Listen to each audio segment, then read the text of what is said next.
حضرات جی وقار اہل الحدیث اللہ کے فضل و کرم سے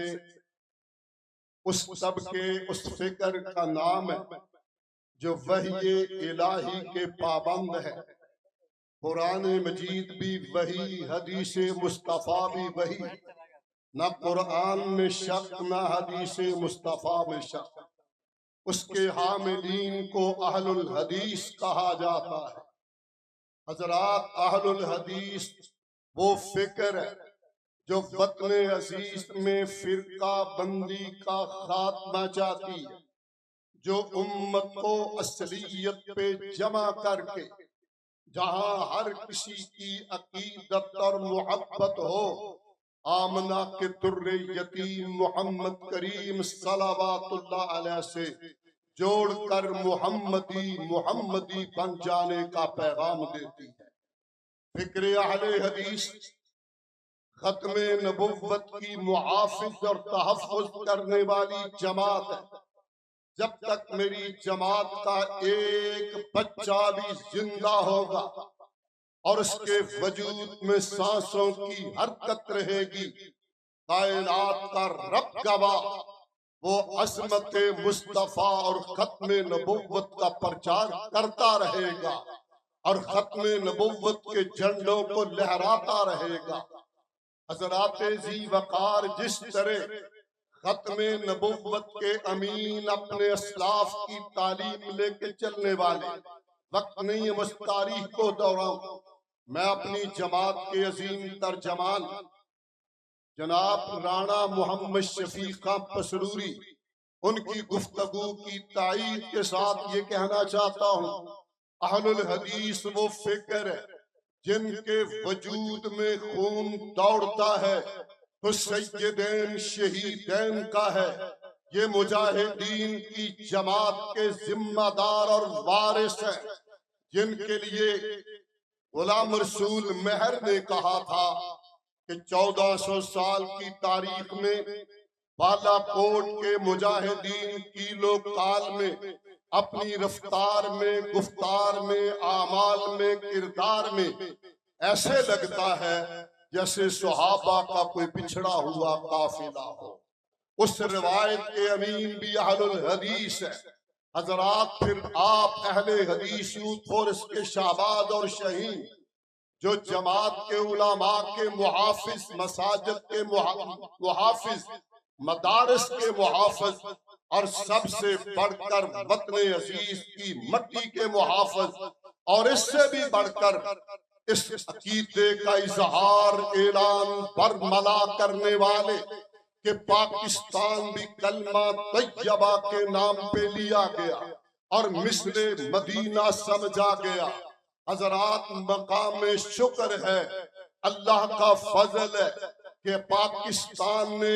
سعودی عرب کے ساتھ دفاعی معاہدہ کر کے ہمیں حرمین کا خادم ہونے کا اعزاز بخشا ہے، اور یہ پھر اس کی برکت ہے کہ آج پوری دنیا میں تمام مسائل اور مشکلات کے باوجود پاکستان کا نام گونج رہا ہے، جس میں ہماری حکومت، وزیر اعظم اور ڈپٹی وزیر اعظم، فیلڈ مارشل، ان کی کمال سفارت کاری کا یہ ایک اچھا نتیجہ ہے۔ اس موقع پہ یہ کہنا چاہوں گا، ہم صلح کے حق میں کل بھی تھے، آج بھی ہیں، اور پاکستان کی سفارت کاری کو ہم صرف تحسین کی نظر سے نہیں دیکھتے، تائید بھی کرتے ہیں، فخر بھی کرتے ہیں اور مبارکبادی بھی دیتے ہیں، مگر ساتھ یہ بھی کہنا چاہتے ہیں کہ مقام شکر ہے میرے ملک کی قیادت نے اس جنگ کے رخ اور رنگ کو مسلمانوں کی طرف نہیں جانے دیا۔ اس موقع پہ میں سعودی قیادت اور بالخصوص وہاں کے ولی عہد، انہیں بھی سلام محبت پیش کرتا ہوں، جنہوں نے تحمل، بردباری، صبر اور پاکستان کی قیادت کی ہاں میں ہاں ملا کر دشمن کے ایجنڈے کو ناکام بنایا اور صبر کے ساتھ ہر چیز کو برداشت کیا۔ آج اس بھرپور اجتماع میں یہ اعلان کرنا چاہتا ہوں، ہمیں احترام ہے سب کا، عزت کرتے ہیں سب کی، اور اتفاق کی دعوت بھی دیتے ہیں، اور اس میں کوئی شبہ نہیں۔ آپ جماعت کے نمائندہ ہیں، جماعت کا چہرہ ہے، جماعت کی آواز ہے، جماعت کی پہچان ہے۔ میرے ایک ننھے بچے سے لے کے یوتھ فورس کے شہباز و شہین سے لے کے میری جماعت کے ایک بزرگ تک، انہیں ہم یہ پیغام دینا چاہتے ہیں، اپنی صفوں میں اتحاد پیدا کرو، جماعتی عصبیت پیدا کرو، جماعتی تسلط پیدا کرو، جماعت سے وفا سیکھو، اور قائدین جماعت اور بالخصوص امیر جماعت سے وفا کا درس لے کے جاؤ، اور یہ سبق بھی گلی گلی کوچا کوچا عام کر دو کہ وطن عزیز تو چونکہ میرے آبا نے خون دے کے حاصل کیا ہے، اس مٹی سے پیار ہے، اس مٹی سے پیار ہے، چونکہ پاکستان کا سعودیہ سے دفاعی معاہدہ بھی ہے۔ یہ نہ بھی ہوتا، وہاں حرمین شریفین ہے، مکہ معظمہ ہے، مدینہ طیبہ ہے، اور ہر اہل حدیث کا دل دھڑکتا ہے جب مکہ معظمہ کا نام آئے، جب مدینہ طیبہ کا نام آئے۔ میں اپنی گفتگو کو سمیٹتا ہوا کہنا چاہوں گا، اللہ گواہ ہے،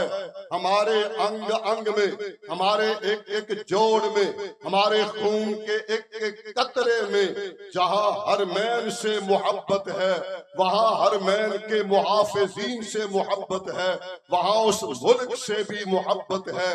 جب بھی کہتا ہوں مدینہ، تھر جاتا ہے سینہ، اور ہم تو گلی گلی کوچا کوچا اعلان کرتے پھرتے ہیں کہ یاد جب مجھ کو مدینے کی فضا آتی ہے، سانس لیتا ہوں تو جنت سے ہوا آتی ہے۔ میرے شہباز شہین مدینہ طیبہ سے جن کے دل دھڑکتے ہیں، وہ برملا کہتے ہیں، اس دھرتی پہ ایک بستی ہے، جس بستی میں وہ ایک ہستی ہے، جس بستی کے بسنے والوں سے میرے دل کی دنیا بستی ہے۔ جب ہماری عقیدتوں کا مرکز اور محور مکہ اور مدینہ ہے تو برملا اعلان سن لو، سعودیہ حرمین ہماری ڈیڈ لائن ہے، ہماری ڈیڈ لائن ہے۔ قطعاً کسی کو اس طرف انگلی اٹھانے کی اجازت نہیں دیں گے، کوئی میلی نظر اٹھانے کی اجازت نہیں دیں گے۔ حاضر رہنا، ہوش میں رہنا، جوش میں بھی رہنا۔ اپنی گفتگو کو شعروں پہ میں ذرا ختم کرنا چاہتا ہوں، لیکن آپ کے انشاءاللہ کی گونج پورے پورے میں گونجنی چاہیے۔ جو میلی نظر حرمین کی طرف، میرے دیش کی بدخواہی کی طرف اٹھے، وہ آہ کا ڈیلا نکال دیں گے۔ ادھے ادھے بولے، ادھے بولے۔ جو آنکھ میلی اٹھائے گا وہ ڈیلا نکال دیں گے، جو میلی نظر اٹھائے، ہوش میں رہنا، جو میلی نظر اٹھائے وہ آنکھ پھوڑ دیں گے، ہر دستے بے ادب کی کلائی مروڑ دیں گے۔ اے ابو جہل و ابو لہب کے بیٹو سن لو، ہم دستے انتقام سے تمہاری گردن مروڑ